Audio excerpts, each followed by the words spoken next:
Morning, friends. How are you? It's morning in London at the moment, and I thought I'd do my Facebook Live this morning rather than this tonight because I think I'm going to be too tired tonight. So I'm still on the 3-day course with Ryan Pinnock on Super Genius, and I just wanted to share something that I learned yesterday that was really, really interesting. So we learnt that from the, well, actually I knew this already, but it was a nice refresher. So we learnt that between the ages of 0 to 7 is when you actually start creating your identity. So when the ego sort of forms your personality and where the ego forms. And this is actually due to the experiences that you observe around the world, around your environment. And what happens after that is that you then start to form these limiting beliefs, and this is what I've learned, and this is actually quite new to me, is that when you form these limiting beliefs, they're not actually anyone's fault but yours. And I mean, it's kind of crazy to think that it's actually how we see the world as children, and then as we grow up, we actually use what we see. And I think I'm still on. I don't know. It cut off. Sorry. Let's cut off again.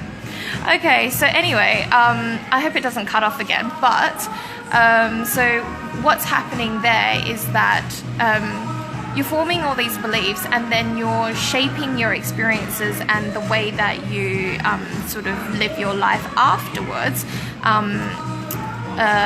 living by these beliefs.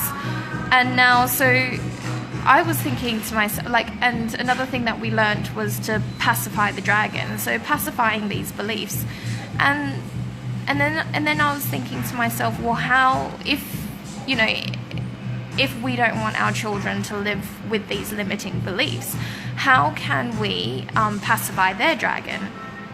And I was thinking to myself, well, I mean, if we have to, as adults, have to recognize where our limiting beliefs are and the strategies that we take to actually,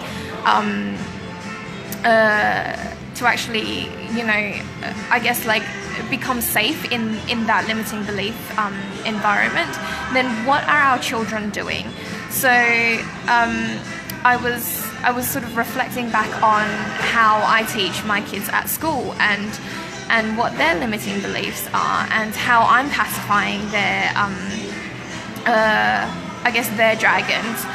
And I guess one example is that I had little L, and he just kept telling me he couldn't do things. And I think that's so common for children, especially, I mean, Juliana, you're watching, so thank you so much for tuning in. But I mean, you're a teacher as well, and you know what it's like.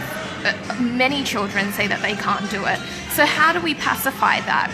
And what I recognized was that how I helped little L to get over his fear of not being able to do something was that at first I would do a gradual release model. So basically it's all about modeling to the child, and then sharing it with the child, and then getting him to do it himself.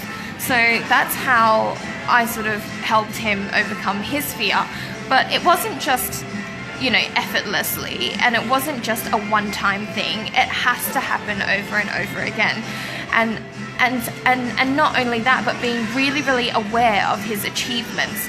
So realizing that, as he grows and as he as he grows into the year, actually acknowledging acknowledging all. Sorry, the Wi-Fi is really bad here, and I didn't know. Sorry. So anyway, acknowledging his achievements and going, see, you did it. Was it hard? And him recognizing that actually, no, it's not hard, and yes, I did it, and and then asking him questions like, could you do it before? And then and him realizing actually, no, he couldn't do it before, but now he can. So helping your children to have that mindset, being really, really aware of what they're actually saying to themselves and what their limiting factors are, will actually help you to judge where you need to teach and where you need to come in from. Anyway, so and hopefully, they won't, and hopefully, by doing that, you're actually allowing them to create more of an awareness as well of themselves, and an awareness of, how they handle situations. But anyway, thank you so much for listening today. I hope that helped. Please comment on what you think of my videos so far. So I'm still learning, but anyway, see you later. Bye.